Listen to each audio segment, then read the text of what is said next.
scientists may have found a real fountain of youth, one that can repair aging brains in plasma from young blood. At Blood Centers of the Pacific, 22-year-old Matthew Ryan is donating plasma, a critical component of blood. I've always liked to help people. The pale yellow fluid can help save the lives of patients suffering from burns, shock, or trauma. For one thing, plasma contains all of the antibodies that you have to fight infections. But now scientists believe this fluid may contain something far more spectacular. Think fountain of youth, but with a twist. What's flowing through the veins of young people may help restore old aging brains. Neuroscientist Carolee Nikolic. The very first reaction, I think in all of us, was skepticism. Nikolic heads up Alkahest, a biotech company in San Carlos. He says plasma contains thousands of proteins that do different jobs. But when his colleagues analyzed plasma samples donated by the young and old alike, they were astonished. We have actually now for the first time discovered that there are hundreds of proteins that change with aging. Young plasma is awash in special proteins that rejuvenate tissues. But as we age, they're replaced by damaging inflammatory ones. So the scientists did a simple experiment with some very old mice. We've sped up the video for time. In a special maze that measures learning and memory, old mice have a tough time remembering how to get out. They're stuck exploring dead ends and making lots of navigational errors. But when injected with young human plasma, these old mice head directly to the exit without making a mistake. Not only that, their brains have changed. It's pretty dramatic. Those green dots? Newborn neurons, freshly sprouted in a part of the brain critical for memory and learning. When we do our treatment, we see a doubling of that. At Stanford University, Alkahest has now launched the first controlled clinical study of young plasma in humans.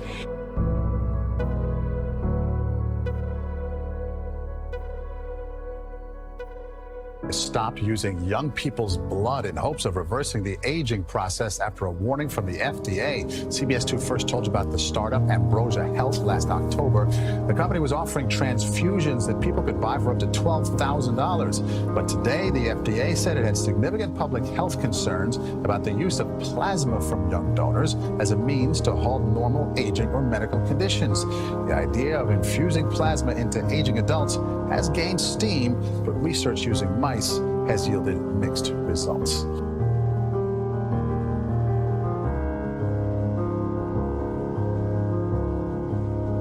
Blood to flow back. The tongue also excretes an anticoagulant, which really keeps the blood flowing. So the way that the vampire bat feeds is not by sucking blood through its big canine teeth, but rather making a small divot into the flesh of the animal and then lapping it up with its tongue. And like their teeth are so tiny and sharp that you barely feel it. It's like a needle prick.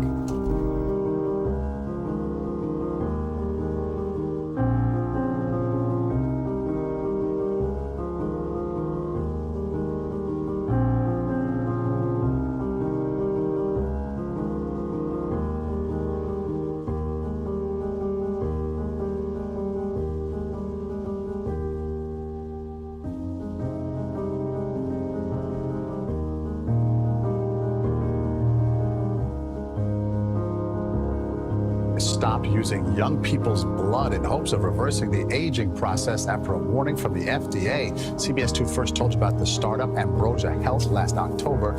The company was offering transfusions that people could buy for up to $12,000. But today, the FDA said it had significant public health concerns about the use of plasma from young donors as a means to halt normal aging or medical conditions. The idea of infusing plasma into aging adults has gained steam, but research using mice has yielded mixed results.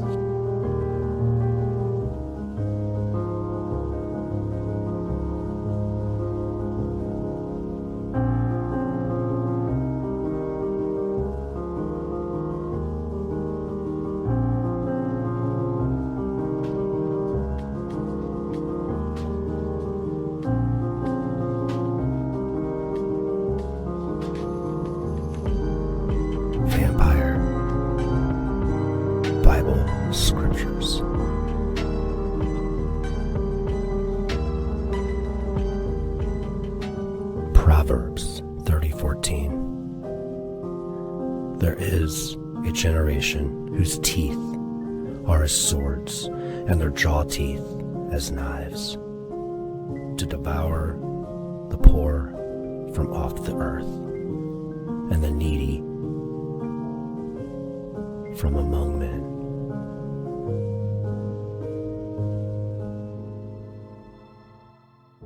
Leviticus 17:10.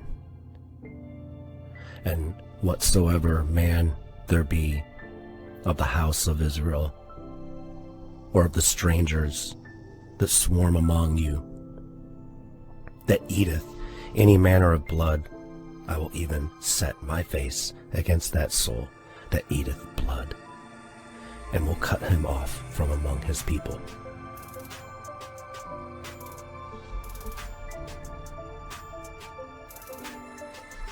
Revelation 16:6. For they have shed the blood of saints and prophets, and thou hast given them blood to drink, for they are worthy. Joel 1:6. For a nation is come up upon my land, strong and without number, whose teeth are the teeth of a lion, and he hath the cheek teeth of a great lion. Chronicles 11:19. And said my God, forbid it me that I should do this thing. Shall I drink the blood of these men that have put their lives in jeopardy? For the jeopardy of the lives that they brought it. Therefore he would not drink it. These things did these three mightiest.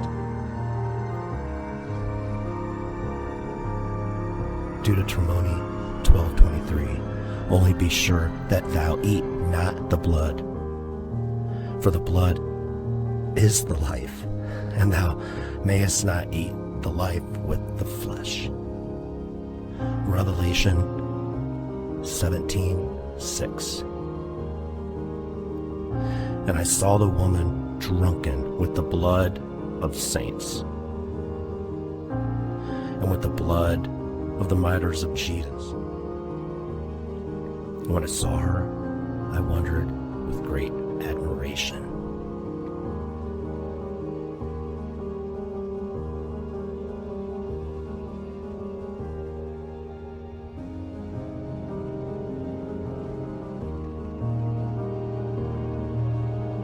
Acts 15:28. For it seemed good to the Holy Ghost and to us to lay upon you no greater burden than these necessary things. Ephesians 6:12. For we wrestle not against flesh and blood, but against principalities, against powers, against the rulers of the darkness of this world, against spiritual wickedness in high places. Micah 7:2. The good man is perished out of the earth, and there is none upright among them. They all lie in wait for blood. They hunt every man his brother with a net. Revelation 9:8. And they had hair as the hair of a woman, and their teeth were as of lions. Proverbs 30:11. There is a generation that crushes their father and doth not bless their mother. Deuteronomy 32:17. They sacrificed unto devils, not to God, to gods whom they knew not, to gods that came newly up, whom your fathers feared not.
It's been an important week for the future of organ transplants, like game-changingly important. In one paper published on Wednesday in the journal Nature, a group of biologists announced that they genetically engineered a rat to grow a mouse's pancreas, then successfully used cells from that pancreas to suppress diabetes in mice. And in another paper published on Thursday in the journal Cell, a different group announced that they genetically engineered a pig embryo to grow with some human cells. There's a long way to go before we're able to grow functioning human organs inside of other animals, but both of these studies mean that we're a lot closer, right? This is it. Human stem cells being injected into a pig's embryo. For the first time, scientists are seeing how our cells grow and interact inside an animal. This pig, the first known chimera. The ultimate goal for this type of research is to whether we can use this technology to generate human T-cell organs. That's going to give us a lot of unique insight. Right now, scientists are nowhere near that goal, but recent studies have shown how that process can work using gene editing. Scientists would delete a specific piece of an animal's DNA, so its embryo wouldn't be able to grow a heart, for example. Then they'd inject that embryo with human stem cells, which move into the void and grow a human heart. The embryo would then be put back inside the animal to develop. The possibility of growing human cells and tissues inside animals is an exciting first step for the dream of generating tissues and organs for transplantation into humans. We're still far away. To date, everything the researchers have done is legal, but what they're doing is highly controversial. The embryo is only being allowed to develop for 28 days. It's not allowed to be born. Bioethicists say this research raises a lot of uneasy questions. The boundaries between what it means to be human and what it means to be non-human can become quite blurred. Also, it's not great for the animals. There's risks for them. There's no benefits for them. It may help a lot of people, but the moral status associated with this is a deep, deep, deep question. That word, chimera, from Greek mythology is meant to elicit fear. But the scientists argue they are trying to solve a problem and save lives, not create a monster. Christine Burak, CBC News, Toronto. Every day, 22 people in the U.S. die waiting for an organ transplant. There are currently 118,000 people on the list, and it grows every year. Scientists at the Salk Institute in La Jolla, California, think they might have the solution: growing human organs inside genetically altered pigs.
scientists may have found a real fountain of youth, one that can repair aging brains in plasma from young blood.